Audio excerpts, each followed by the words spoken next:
Si vous me suivez sur Twitter, vous avez vu que j'ai acheté et lu le dernier livre de Juan Branco, Abattre l'ennemi. Quelle purge! Ah là là là, quelle purge! Sans même évoquer le fond, ce style amphigurique, empecé, faussement lyrique, c'est insupportable. Mais ce n'est pas le pire, vous allez voir. Sachez que je n'aime pas la colère. Elle peut être légitime dans bien des situations évidemment, mais selon moi, elle est à dépasser pour bâtir quelque chose, aller plus loin, construire.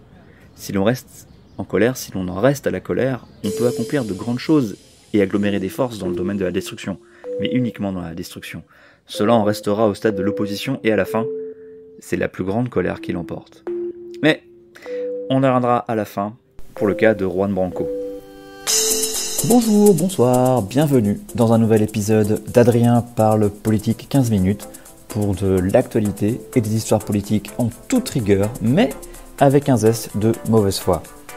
Avant de commencer, je vous rappelle que vous pouvez vous abonner à ce podcast, quelle que soit la plateforme d'où vous m'écoutez, et qu'après écoute, le partage est très apprécié.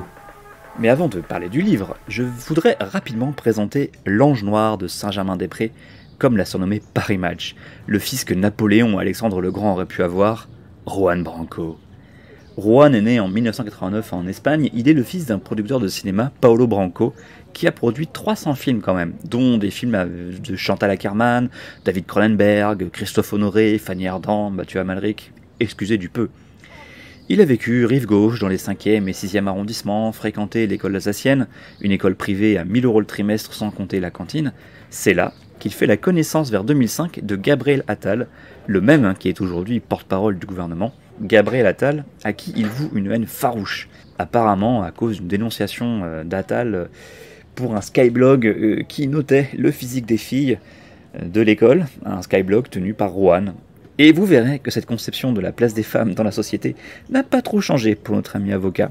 La haine est tenace, puisque Juan a outé méchamment Attal en 2017, insinuant d'ailleurs que sa carrière n'était due qu'à des promotions canapé.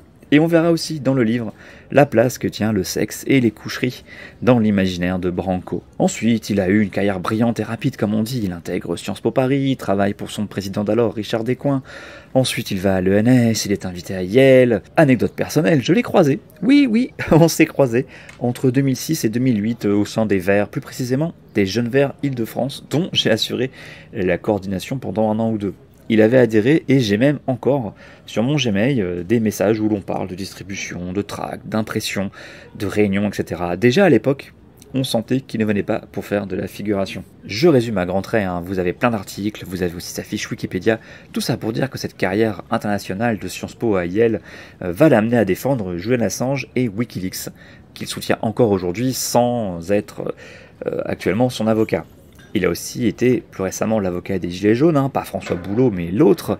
Encore avant ça, il a été l'avocat de Mélenchon dans l'histoire de menaces terroristes d'extrême droite contre des élus, dont Mélenchon, une affaire d'État d'après Juan, mais bon, à relativiser puisque c'est à peu près une par semaine d'affaires d'État.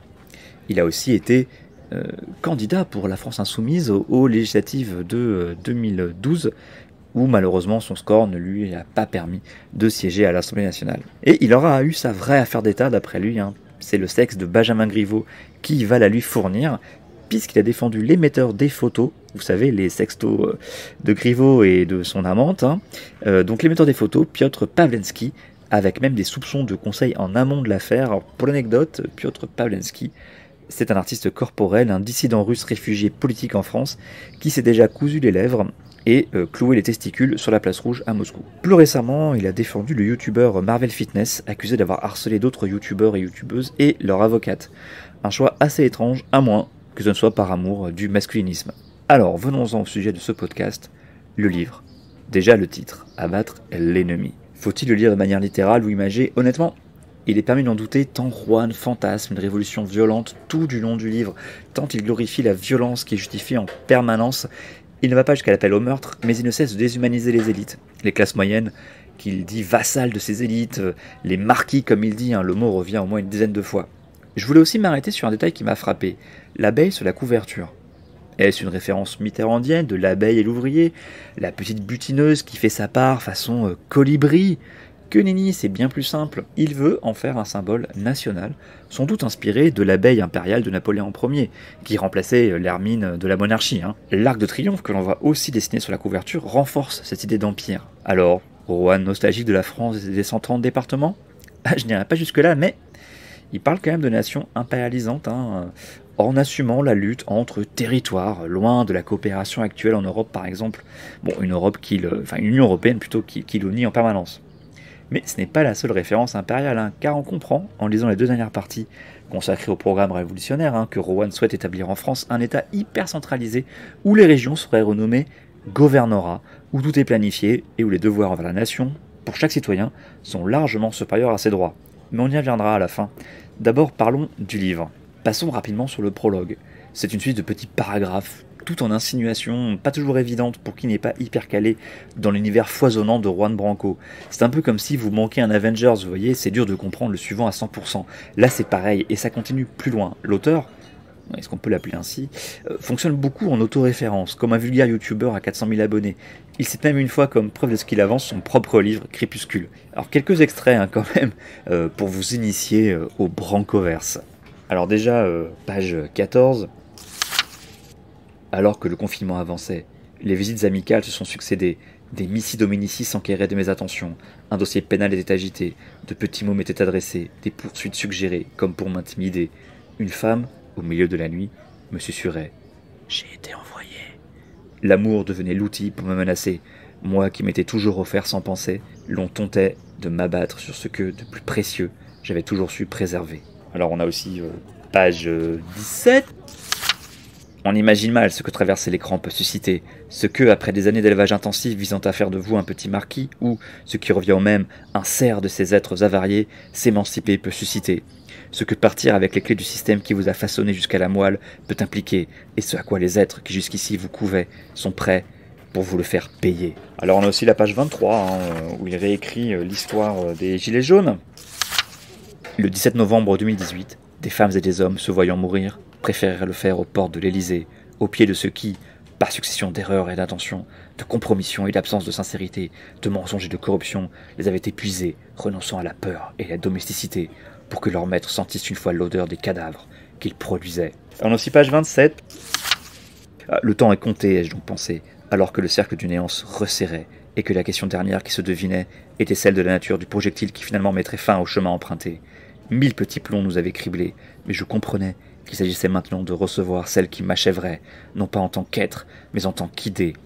J'avais la chance de m'être avancé avec la force de ceux qui n'ont rien, et que l'on assimile à ceux qui ne sont rien. J'avais rompu tous les liens qui jusqu'ici m'avaient relié aux appareils de pouvoir existants.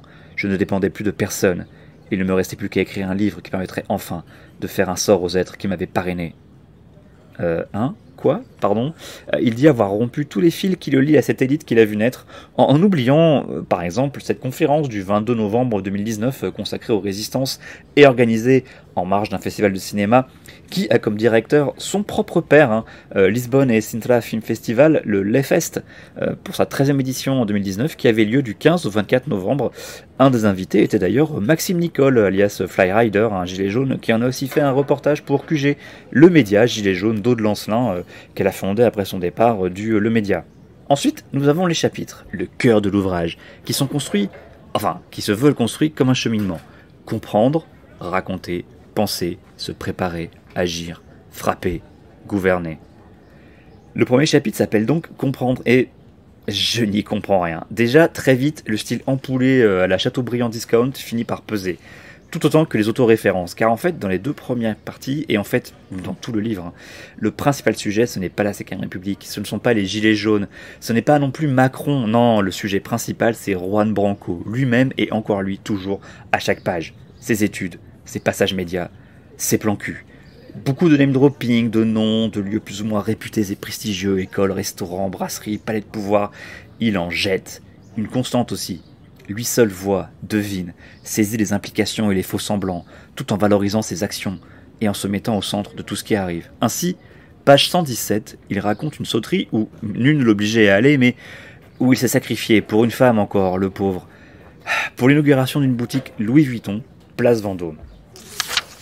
L'ultime épisode de mon dégoût intervint quelques semaines avant l'explosion du mouvement, lorsqu'invité à l'inauguration de la boutique Louis Vuitton place Vendôme par une grande dame qui craignait la solitude que ces endroits charriaient, je me retrouvais entouré de journalistes achetés et de clients étrangers au cœur de ce qui avait un jour fait rayonner notre pays.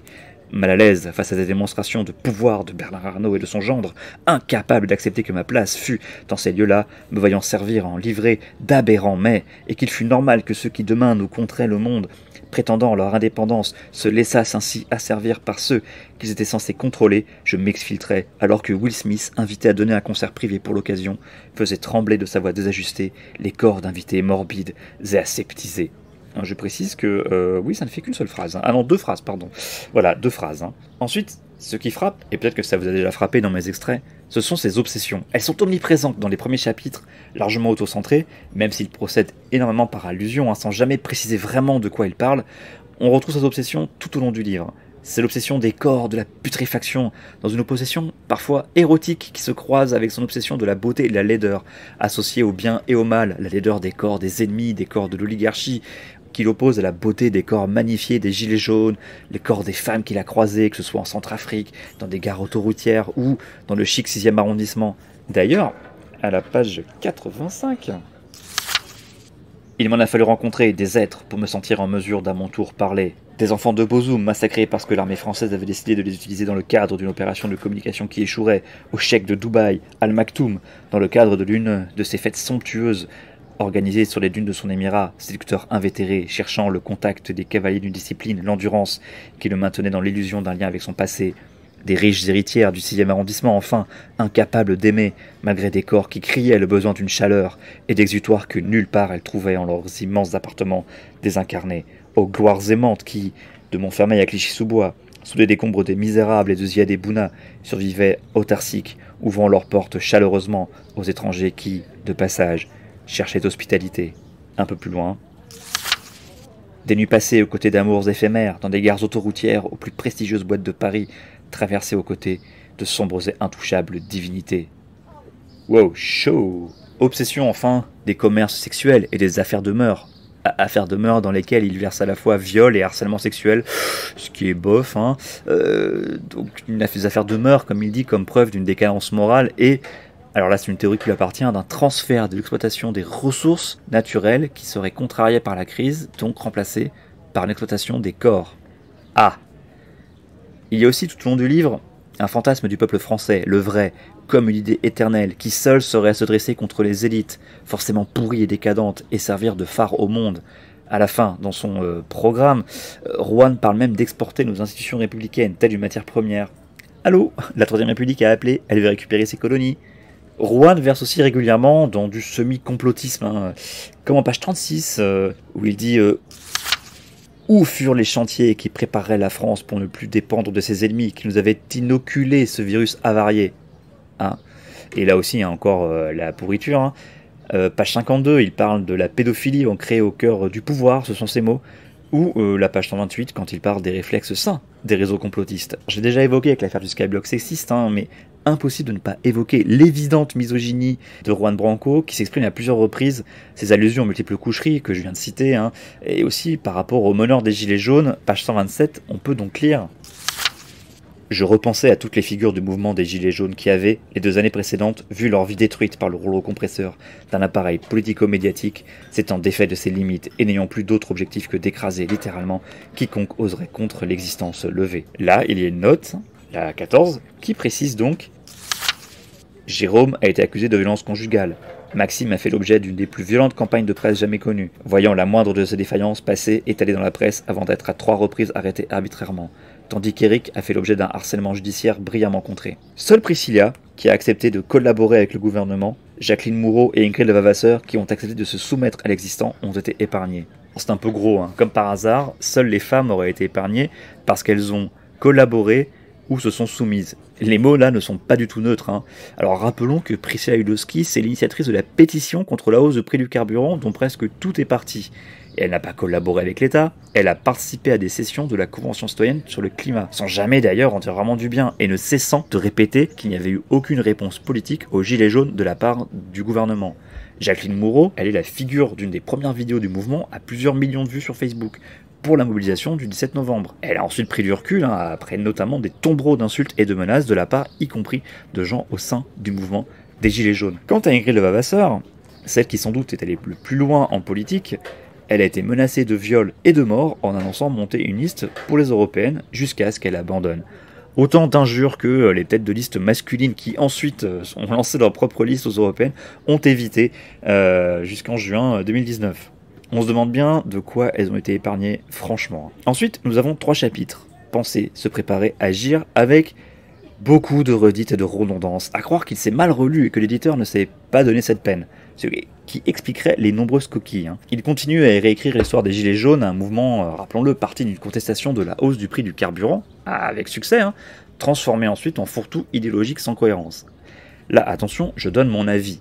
Mais ce qui fait la réussite d'un mouvement social, en général, c'est sa simplicité et sa cohérence. C'est ce qui a fait le succès du mouvement contre le contrat première embauche en 2006, au prix d'un noyautage de l'organisation par l'UNEF, encore fréquentable à l'époque, son seul vice était d'être socialiste. Quand les Gilets jaunes ne parlaient que carburant, ils sont restés nombreux et unis. Quand ça a commencé à devenir un déversoir de toutes les idées plus ou moins marginales en politique, sans oublier la violence des manifestants puis des policiers, le mouvement s'est radicalisé et a perdu en nombre. Les manifs hebdomadaires devenaient clairsemés, les ronds-points occupés étaient moins nombreux et moins fournis. Si le mouvement avait commencé avec comme revendication le mandat impératif et le référendum d'initiative citoyenne, le RIC, je ne suis pas sûr qu'il aurait eu le même succès. Mais Rouen voit les choses différemment. Déjà, son analyse de la taxe carbone est pour le moins biaisée, et surtout, elle est très franco-française.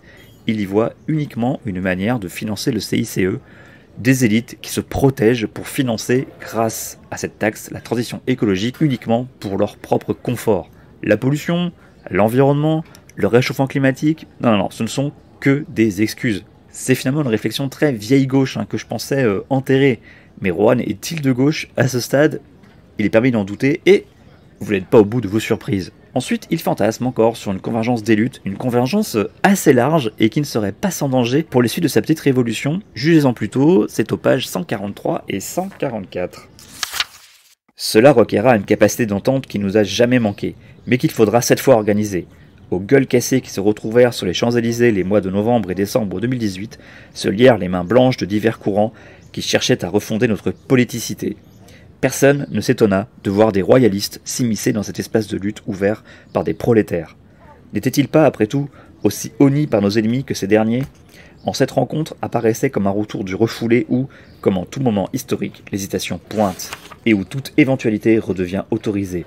Sacré Louis XX, tous savaient que là ne résidait pas l'orientation naturelle des Gilets jaunes, qui pourtant autoriserait que l'on portât cette expression politique à leur côté, l'acceptant pour peu qu'elle acceptât de les accompagner. Cette collusion qui vise se rencontrer 1000 mouvements et autant de pensées ne fut pas le fruit du hasard. Face à l'échec d'un modèle politique, il y avait sens pour certains à tenter de revendiquer la valeur du modèle qui s'y opposait, qu'il fût fasciste, autonome ou royaliste, pour peu qu'il se montrât en capacité de rassembler des parts d'une nation éclatée. Ah, ok. Un peu plus loin, page 153, il se laisse même aller à la nostalgie d'un passé traditionnel sans force, issu des énergies fossiles. Ils ne sont pas si distants qu'on voudrait le croire, ces êtres qui, en France même, dépendaient, encore tremblants, de ce que la nature capricieuse leur octroierait année après année. Faute d'engrais azotés et de flammes durables, ils vivaient et mouraient, se reproduisaient au rythme de puissance supérieure, que l'on disait alternativement divine ou naturelle. L'homme, ainsi, s'organisait autour d'édifices symboliques qui se référaient et se soumettaient à ces puissances. Les religions, hiérarchisant sa société sur le fondement de principes que les modernes se seront trop simplement contentés de combattre et d'oublier, sans comprendre ce qui, à notre passé, quelle que fût notre volonté, nous liait, et ce qui nous était requis de connaître et de transmettre de ce passé pour avancer sans sombrer. Juste après, il érige l'impératif écologique comme un remplaçant des impératifs de survie de l'espèce qui auraient inhibé les mouvements sociaux de l'époque pré-industrielle. Ah bon? Je sais pas, juste là, comme ça, là, de mémoire, Cromwell, 1789, les innombrables jacqueries et différentes révoltes sur toute la planète au cours de l'histoire, c'est du flanc. Une théorie historique qui, hélas, il n'exposera pas plus en détail. Une fois, dans le livre, je suis d'accord avec lui, c'est sur la névrose présidentielle qu'il expose en page 170, La névrose présidentielle qui amène quiconque se voit pris du désir de politique en ce pays à ne l'envisager qu'en rapport avec la magistrature suprême suscite des effets délétères bien connus. Elle amène nos représentants à se croire porteurs des qualités suffisantes pour subvertir les insuffisances structurelles du système et, par leur seul génie, le dompter. La radicalité de l'élection éponyme réside non seulement en la fantasmatique puissance qu'elle octroie à son vainqueur, mais aussi dans l'adhésion naturelle qu'elle produit non pas tant au sein des populations que des institutions qu'il reviendra dès le lendemain de son élection au nouveau père de la nation de transformer ou de dominer. Bon, alors il y a le style, mais à peu près ça, oui. Mais bon, 4 pages plus loin, il appelle Pépouze à l'insurrection armée. Nous l'avons dit, il y a 15 millions d'armes en circulation au sein de la société, et l'État et ses gouvernants se sont montrés bien heureux que nous ayons eu la décence qui leur manquait en nous refusant de mobiliser cet arsenal qui, par et pour le peuple, aurait pu s'éveiller. Ouh. Eh ben, merci Rohan, on a évité le bain de sang grâce à toi. Alors ensuite, c'est un délire de préparation révolutionnaire et du nouveau monde, avec notamment des écoles parallèles de formation et une bourgeoisie utile à sélectionner. Tout ça construit autour des groupes de gilets jaunes. Non mais c'est fini Rohan, là, les gilets jaunes, il faut passer à autre chose, vraiment. Mais à la fin, pour faire sérieux, montrer qu'il a réfléchi, nous avons droit au programme. D'abord en rédaction libre, puis ensuite en liste hyper précise. Je vous jure, je donnerai des exemples, ça confine parfois au micromanagement, comme sa volonté de donner à Paris les pleins pouvoirs urbanistiques. Et on ne sait pas trop pourquoi. Il propose aussi des référendums sur plusieurs sujets, mais le programme est de toute façon largement écrit. La France doit tout faire toute seule et quitter l'Union Européenne. Des tribunaux spéciaux s'occupent des ennemis et Rohan a déjà défini le nouveau cadre des médias et même d'un Internet maison autonome. Ainsi que le sujet des référendums, dont un pour rouvrir les maisons closes et ainsi maîtriser le fléau de la prostitution. Vive les bordels industriels de l'Espagne ou de l'Allemagne, un modèle de libération des femmes. Légalisons le proxénétisme. C'est vous dire à quel point il est précis. En politique internationale, on a aussi droit à un petit délire sur l'union de peuples libres, comme avant les grands ensembles, comme si ce n'était pas ce monde d'avant où les guerres étaient permanentes, avec un passage sur nos partenaires traditionnels et historiques, je cite, comme la Russie par exemple, et vraiment sans rire, on dirait, si vous connaissez et que vous avez suivi ces vidéos fleuves, du Asselineau dans le texte. Il y a aussi des passages où on hésite entre état totalitaire ou état policier, jugez plutôt avec ce petit passage de la page 202. Nous aurons dans cette transition un exécutif fort, contrôlé par la masse, à tout moment capable de se saisir des politiques publiques et de renverser un pouvoir défaillant. Nous ne hésiterons nullement sur l'emploi de l'autorité de l'État pour soumettre les puissances qui chercheraient à contourner les objectifs que nous nous fixerons et nous garantirons en retour que ce que d'aucuns considérèrent comme la plèbe, retrouvant sa souveraineté, voit garantie son entière liberté.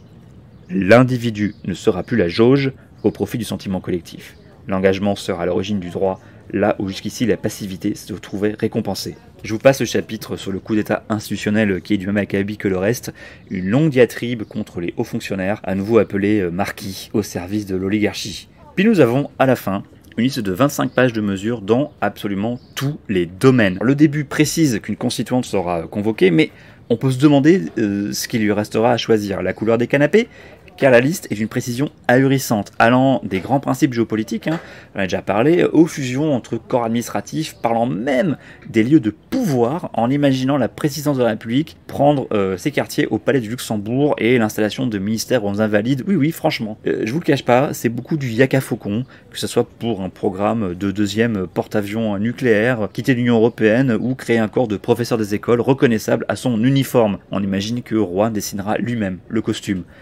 Je n'aime pas trop exagérer, mais la prévision est tellement grande et précise dans tous les domaines, y compris de l'intime, que j'ai pas pu m'empêcher de penser au Khmer Rouge, à Ceausescu. Même le courrier qui sera envoyé au directeur de cabinet est déjà écrit. Oui, attendez, je vous le lis. Vous serez l'âme et le sang de ce nouveau pouvoir. Aucun écart, aucune fuite, aucun abus ne sera toléré. N'en tolérez à votre tour aucun. Convoquez immédiatement les directeurs d'administration, secrétaires généraux et leurs adjoints. Ayez toujours sous la main un remplaçant possible. N'hésitez pas à vous y substituer. Soyez durs et intimidants, brisez toute velléité d'affirmation personnelle, reliez-vous directement à la présidence qui vous prêtera tous les services qui seront requis aux fins d'affirmation de votre autorité. Vous aurez en face de vous des gestionnaires et des exécutants, faites-le leur sentir. Vos ministres vous sembleront parfois peu préparés, hésitants, sachez que vous leur devez entière loyauté, aucun contournement, aucune décision ne saurait être prise sans leur acceptation explicite ou celle de leurs conseillers politiques agissant en représentation. Un mot du même genre serait envoyé au PDG du CAC 40 et du Next 20. L'État est de retour et vous êtes requis à son service. Élaborez une liste de vos priorités par secteur et de vos meilleurs éléments. Si nous agissons de concert et si vous vous pliez aux priorités de la nation, nos services se mettront à votre disposition. Bonne ambiance ? Quelqu'un a dit URSS ? Ah oui, parce qu'il parle aussi de tribunaux populaires sous la houlette d'un comité de clémence. Il parle aussi d'obligations syndicales. À côté de ça, il y a aussi en une ligne la nationalisation des services essentiels, énergie, transport, communication, une réforme complète de l'éducation nationale, un détail, hein, la sortie de l'OTAN, l'imposition du français comme langue d'échange de l'Union européenne, qu'on veut quitter, donc je ne sais pas comment on fait, ni quel en serait l'intérêt, et la municipalisation de la police nationale. Hein? Quoi? Pardon? Mais hein? Dans le genre bon délire aussi, il souhaite créer une Silicon Valley française à Toulouse et en Lorraine, nulle part ailleurs, hein, en s'appuyant sur Andorre et Luxembourg, pour se financer via les paradis fiscaux. Oui, oui, vous avez bien entendu. Voilà, je vais pas vous lire les 25 pages, tant pis si j'oublie des points essentiels, hein, mais cet épisode est déjà bien trop long, mais j'ai beaucoup aimé le dernier point de cette longue liste, interdiction d'appartenance à une quelconque association non déclarée ou réclamant l'anonymat de ses membres. Si ça, c'est pas une attaque frontale contre les francs-maçons, moi je sais pas ce que c'est. Alors en conclusion, je tiens à préciser que je n'ai absolument rien inventé. Rien. Il vous suffirait de feuilleter le livre pour vérifier. J'ai même veillé à indiquer le plus possible les numéros de page. Hein. Alors on sent que Rohan, il veut avoir un rôle de transmission. Là, hein. Il veut être celui qui élève les autres, lui qui vient du milieu qu'il faudrait abattre. Est-ce que tu aurais des comptes à régler, Rohan, et avec qui? Certains des reproches de Branco contre la Cinquième République ou le gouvernement actuel sont justes. Hein. Ce sont même parfois des portes ouvertes théorisées depuis très longtemps. Mais faut-il pour autant appeler à cette violence, laisser entendre, faire croire que des gilets jaunes auraient pu prendre les armes et n'ont pas envahi l'Elysée par choix? C'est facile d'agréger les colères, ça l'est moins de les mettre d'accord sur l'après. Ainsi, Juan Branco ne voit aucun problème à se voir rejoint par des royalistes, voire des fascistes, tant que ça sert à la chute du régime Oni, ça passe. Mais qu'on ne fasse pas croire qu'il est vraiment en colère. On dirait surtout qu'il joue aux révolutionnaires. Il se rêve en Robespierre, en Thomas Sankara, en Trotsky. Il se voit en Napoléon du pont d'Arcole, avec un peu de Jean Moulin qui devient ensuite un Fouquier-Taville. Il espère jouer sur la colère, se faire aimer par des gens en colère, à qui il ne propose finalement pas de vraie solution. Mais pour lui ce n'est pas important, ça ne change rien à sa vie. Ses arrières sont assurées. Je vous laisse là-dessus, à bientôt. Merci d'avoir écouté cet épisode d'Adrien parle politique 15 minutes. Pensez à vous abonner, quelle que soit la plateforme d'où vous m'écoutez, Spotify, Google Podcast, encore ou Deezer et tant d'autres. Si cet épisode vous a plu, pensez à le partager et aussi venez en discuter sur Twitter, @SAUM. Le fond sonore est issu de la banque gratuite de la BBC. Il s'agit d'un café des Tuileries à Paris, oui. Les musiques du générique sont de Vexanto. Merci à lui. À bientôt pour un autre épisode.